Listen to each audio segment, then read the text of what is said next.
1460 WMBA, 99.3 FM, and BeaverCountyRadio.com. And now, here is the host of the show, Eddie Crow.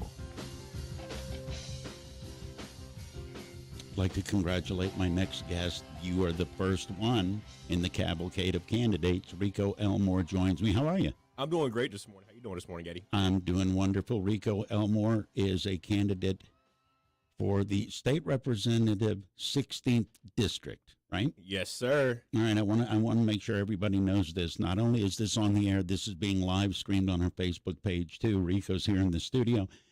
Why do you want to run for office? Well, I want to run for office because I want to give back to the community. So many times I've done so many projects in the community, working with Tiger Paws Youth Ministry, working with the NAACP for Beaver County, starting a program here in Beaver County in conjunction with the DA and the clerk of courts. There's just so much that I've been doing in the community. And then outside of that, going on the military for 13 years, I've been in the U.S. Air Force. And I just feel that doing all that, I got to give back to the community. And I think going to the State House is the best bet to help. How can a state rep give back to the community? Well, that's their job. I mean, they stand for the people. You're exactly right. That's their job. But if you win the election, how do you envision giving back when you get to Harrisburg?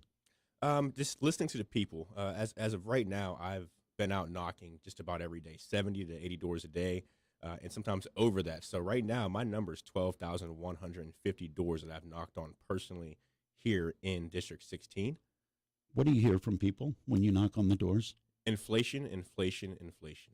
That's it? It's like it's cost me more to live here than it did a year ago. 100%. I've heard people say that they can't go on vacation because they don't have the money to do so. What is Harrisburg doing well? That may be a short answer. According to some people, they're not. Okay. According to others, they're doing great. For me, whenever you have good legislators, you have good policy. Whenever you have bad legislators, you have bad policy. I wish to be one that goes to Harrisburg and does good policy. What's the difference between good policy and bad policy? When you don't think about the people and you don't have their best interest at heart, that's bad policy. That's bad policy? That's bad policy. How do you get into Harrisburg and work a different way? Well, I guess I'm talking about how much faith do you have in bipartisan being able to work together to get things accomplished? Because from the outside looking in, it looks very divided from one side to the other. I believe in bipartisan policy. Rico Elmore believes in bipartisan policy because when you go to Harrisburg, you don't represent just your political party. You represent everybody. So I know going in that I represent Democrats, Republicans, Independents, Libertarians, with any the Green, any other organization falling into a political stance, you represent them. You represent every person. So I feel that going in there and knowing that already, I want to be able to reach on both sides of the aisle and talk to people. Do you think that most politicians think that? If you're running as a Republican, I would be willing to say most people aren't going to go in and remember the people that didn't help them get in. And as a Republican, you might not think a Libertarian helped you get in. Is it tough to remind yourself you're for everybody, not just the people that voted for you? For me personally, no, it's not tough because I go out and talk to everybody every single day. I'm involved in community activities. I think the biggest thing about being a state legislator is that you are involved in your community. So when you go to Harrisburg, you create law, but when you come back home, you're part of the community, and you never forget that. Why such the passionate connection to the community? You said the reason you're running for office, you want to give back. What did you get from the community that made you so focused on returning the favor? It takes a community to raise a child. Yeah. And as a child, the community steered me into the right path and where I am today.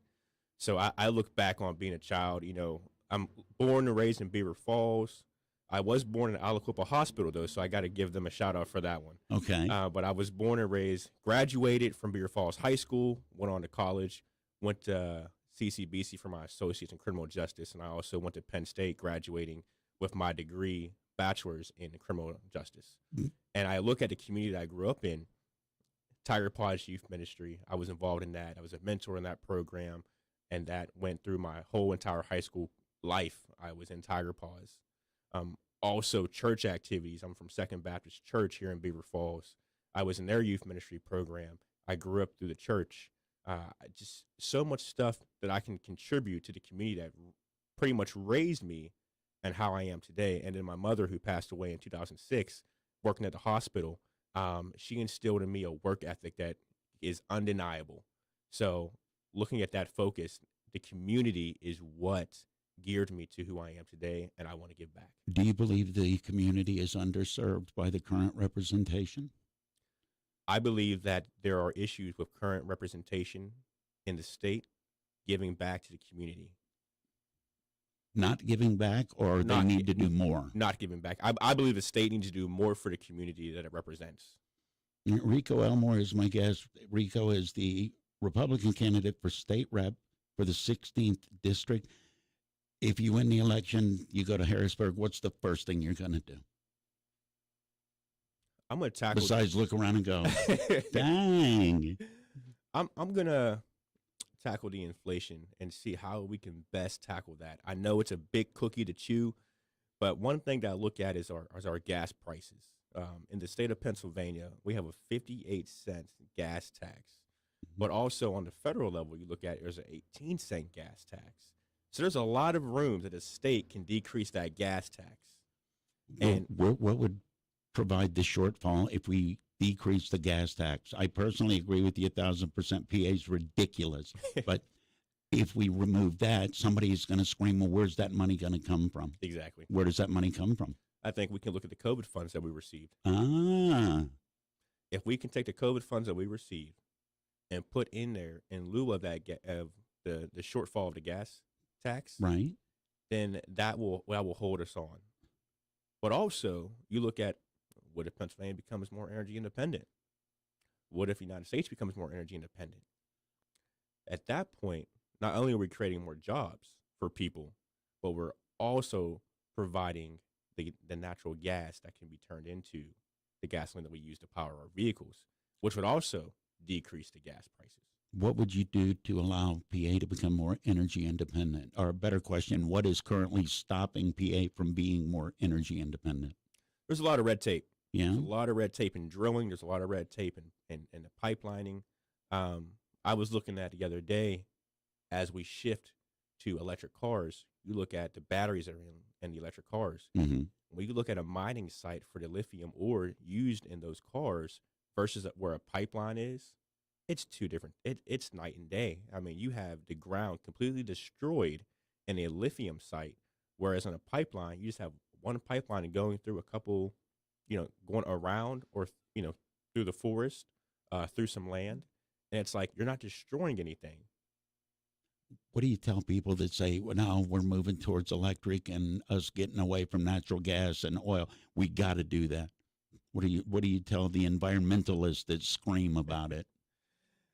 Well, you're being polite with a laugh, but I know you hear that. What do you tell people that, oh no, all of this is bad, we've got to go to a completely renewable? How do you respond?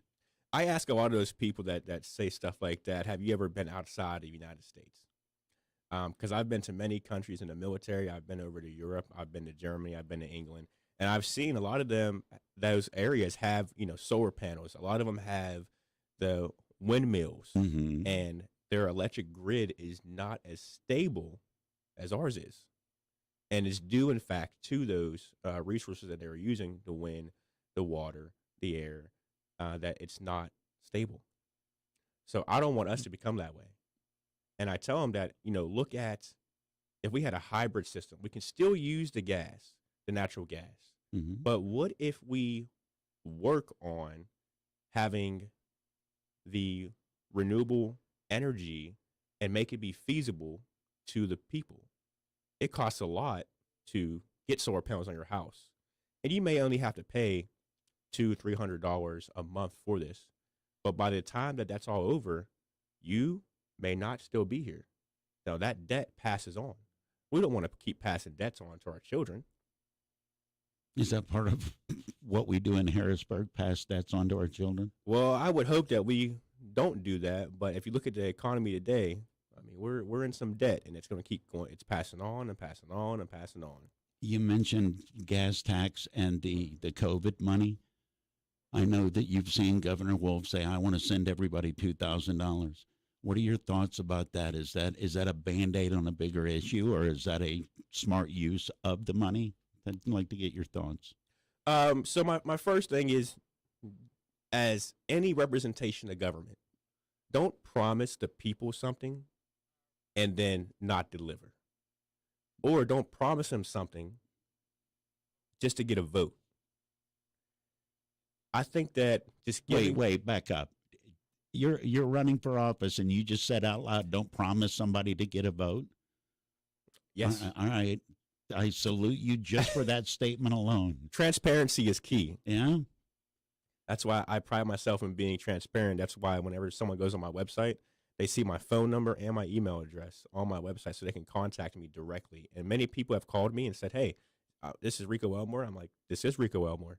They're like, "Wow, you're the first person I've ever called that is actually the candidate or the person." Answered the phone? Yes. Do me a favor. Tell people if they want to get in touch with you, how do they do that? What's the website? Give them that information. So the website is friendsofricoelmore.net.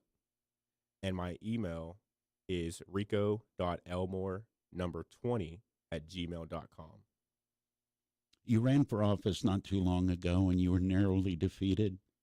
What was your mindset after that? How much of your mind was, okay, that was ridiculous, I don't want to do that? And how much was, you know what? I'm fired up. That got close. What were you thinking afterwards? After the 2020 election and I was defeated, I looked at the vote total. And I looked at the percentages.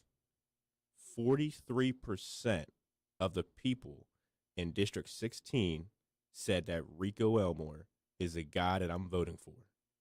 43%. To this newcomer who has ideas in a different perspective and wants to go in a different direction, I was excited more than ever. Even with the loss, you looked at that number, it's like, that's a pretty good number. Great number. What did you do looking back that you're doing better with this candidacy? How did you improve your candidacy from 2 years ago? Well, what I'm doing differently is what every legislator or person who is going into government should do. And that's getting out there and talking to the people to learn firsthand what the needs are in the communities. What is it that they want to see different? What is it they want to see change? Because if you go to Harrisburg empty-handed and you don't know what the people need, it's because you haven't been talking to the people. That's not their fault. That's your fault.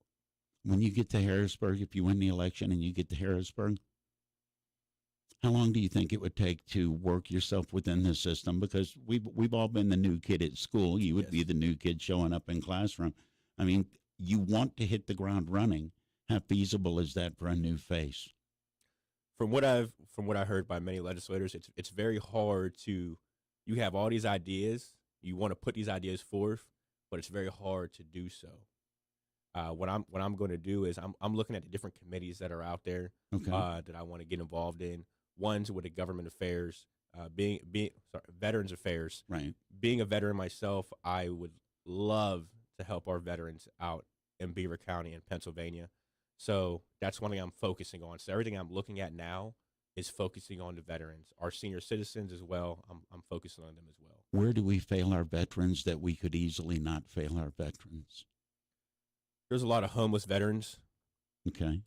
Now, our fix is to have, men and women shelters. But any veteran knows that when they go and there is a group of veterans, you can really talk about what's going on. There's a camaraderie right there that is like a brotherhood. But as soon as you put a civilian who has no idea about military bearing tactics, what we go through, every veteran will start to reclude themselves and not speak out. They're not able to relate at all. I got you. It's not a bad thing, but it's something that we need to focus on and understand that veterans are different. They need other veterans to relate to. which is a good thing. So how about we, have veteran shelters where veterans can come to and talk with other veterans. That will create that camaraderie, and I think that would help our veteran community. What should I have asked you that I didn't ask you that you want to make sure people know about? Rico Elmore is running for the 16th District State Representative. What do you want people to know that I didn't bring up? I think you hit everything the nail on the head. One thing I would tell everybody is I am a transparent person. I'm a transparent individual. The fact that you give people your phone number, that's messed up, but I salute it. Ask me the question that you want to know. Don't prejudge me. Don't think because you see things online, in the newspaper, word of mouth, that those are taken for gospel. Come ask me. I'm here. I'm your candidate. I'm going to represent you. I'm going to represent everyone else out there. I want them to ask me the hard questions because I'm here to answer the hard questions. I'm not going to run away. I'm not going to say no comment. I'm here for you, and that's the bottom line. I want to take my experiences in the Air Force. I want to take my experiences at NAACP. I want to take my experiences as a youth mentor, and share those with everyone. What makes a good leader? A good leader is someone, I live by two codes in my life. The right thing is not always the righteous thing, but the righteous thing is always right. So because I come from a Christian background, I believe in the good Lord above, and I believe that he guides each and every step that I take. And without him, I will fall. So I believe that if I do what is righteous and I pray about what I'm doing, then I will make the good decisions. I will make the best decisions for the people. And then also, a good leader is one who can follow. In the military, I've had to follow a lot of times. Mm-hmm. A lot of rules come down. You're like, oh, man, I would do it this way. But you follow, you listen. You listen to what your superiors will tell you because you took an oath. Took an oath for this country to serve and protect and defend. And I've served that oath for 13 years. Going to Harrisburg and taking that oath again, I'm going to do the same exact thing. I'm going to serve, defend the Constitution and the people here in the United States. Good to see you again, sir. Oh, it's a pleasure to see you, Eddie. I love coming on and talking to you. Rico Elmore, been my guest. He is the Republican candidate for state representative for the 16th District right here on Teleforum. You're listening to Beaver County Radio, 1230 WBVP Beaver Falls and 1460 WMBA Ambridge, broadcasting live from the St. Barnabas studios. Beaver County High School football has always been known as the best high school football around, and again this year, everybody around the world